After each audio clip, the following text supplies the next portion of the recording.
I'm going to be briefing you on Shayne Coplan, founder of Polymarket, raided in his home by the FBI in the early hours, 6 a.m. on Wednesday, November 13th. They took his electronics, like took his phone, and no charges were filed. And he's gone free, but that happened. At first, the story was, okay, the news broke that he was raided.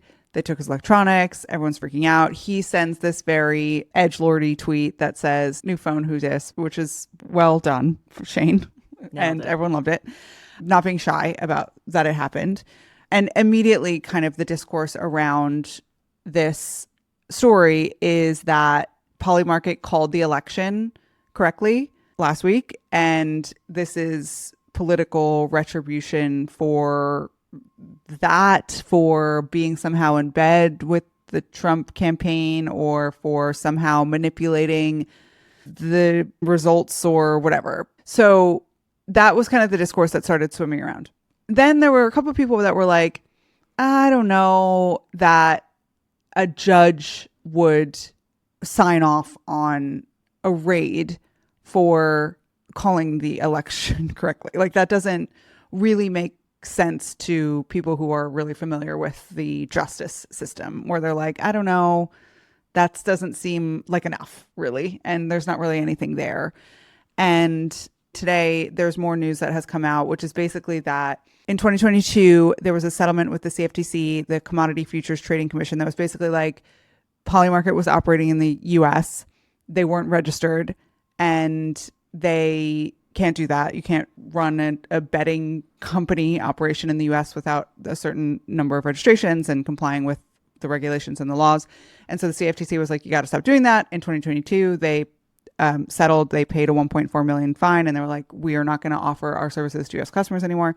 And so now the speculation is basically like that the Department of Justice is investigating whether or not that they have violated that settlement and have been letting US users place bets on their platform.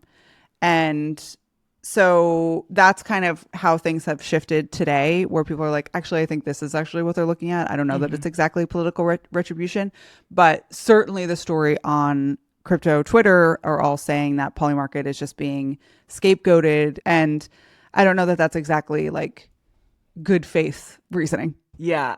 Do you know where was he, in Miami, in San Francisco? He was in New York. He was in Soho. New York. Okay. Yeah. Got it. It is kind of like, it is an open secret that Americans use. I mean, I use Polymarket. I use a VPN. You said it on the show.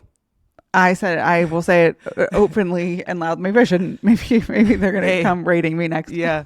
Yikes. But people use it in the US Yes. for sure. But I will say, and I've never seen any comms from them that have encouraged people in the US to use it. I think they've been pretty careful since then, but people definitely use VPNs to trade. Of course. And I mean, I think this all speaks to just the power of Polymarket. I think Yeah. it speaks to how relevant the company has been. I think people outside of quote unquote crypto Twitter, whatever we want to call it, have really understood, okay, wow, Polymarket was so dismissed before the election. So I think it also just speaks to the influence. People are still trying to understand this tool and what it represents and what it can tell us. And I think that the raid points to that too. Just like, wow, this is a powerful company and people don't know what to do with it.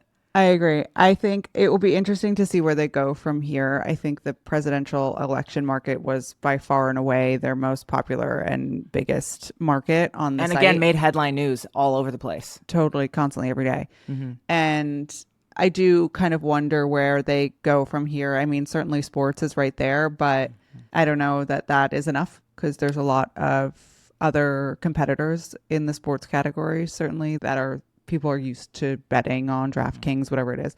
So I don't know what happens next, but I think it's a fascinating company and I think it's a fascinating product. And I know there's a lot of hand wringing and like pearl clutching around the morality of betting. And I think that those are all valid conversations and interesting conversations also to have, but it's incredible to watch its rise. Is there a topic that you think you would be inspired to bet on next? I bet on the election market. I lost. I bet Kamala to win. Alas, I would have lost as well. So. There was some really good odds there for a minute that I was like really pumped about. But lost that one. I had bet also on the market of Trump going on Joe Rogan. Yeah. Which you and won. I won that one. So it seems like the next move will be heading into the cultural side of betting, playing odds in some way. What do you think? Yeah. I have actually been texting a lot with Evan McMullen about this, and we've been talking about a Polymarket Netflix show, which I think is totally possible. So I think the reality TV side or possibilities with Polymarket are there, right? Because you need a binary. You want it to happen at a moment in time. There is insider trading stuff that can happen with reality TV, certainly, but it's a little bit mitigated by like they're trying to keep the secret as well as a show, the producers. So I think betting on the outcomes of reality TV is possible, and that's like one layer. But I think there's another layer, which is interactive, like live betting on a show, a new type of show format. Maybe it's dating, maybe it's a dating show, maybe it's not, maybe it's some sort of other reality TV new type of Survivor thing where Polymarket is actually integrated into the show. Like X Factor is a British example, but like the fan sort of participation element was a big part of that show, and you're dialing in, but you can see sort of a version of that with a Polymarket type thing. So I see it, don't you? I love that idea. First I thought you meant Netflix show, i.e. following Polymarket bettors. And I thought, I'm tuning into that. That too. I don't know who they are, but I'm there.